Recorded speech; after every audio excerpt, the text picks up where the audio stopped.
مفيش حد هيعبرك، مفيش حد هيحبك. العبارات الشخصيه والاتفاقات اللي بوقعها انا وانا مع بعض. ايه ده؟ وانا بوقع اتفاقات؟ طبعا.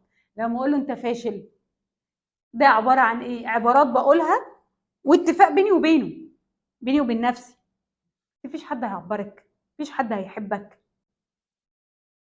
انت ابوك باعك، الناس ليه ما تباعكش؟ اتفاقات، اتفاقات شخصيه كده. تتنكش قوي، لا يسيبك وترجع لوحدك تاني. اتفاق ودي لا، وبقنع وبجيب مبررات طبعا. يا سلام، وانا اتسافرت ببلاش؟ لازم انا اتسافرت وانا ساكت. فالعبارات دي اللي انا بقولها بتخليني اعمل بقى الحاجات اللي انا، يعني مثلا انا مش هخرج علشان المكان مش مناسب ليا، انا مش هقدر اقول ده. ليه؟ عشان مش لاقي حد يحبني، انا هبقى لوحدي، فانا لازم ابقى معاهم عشان ما يسيبونيش. او انا مش عاوز يحسوا ان انا معيش فلوس عشان ما يحسوش ان انا اقل منهم. ليه؟ عشان طول الوقت انا حاسه ان انا معيش فلوس وانا اقل منهم. انا ما اقدرش اقول لهم لا، لا يكرهوني او يحبوا فلان عني. كل ده جاي ضمن ايه؟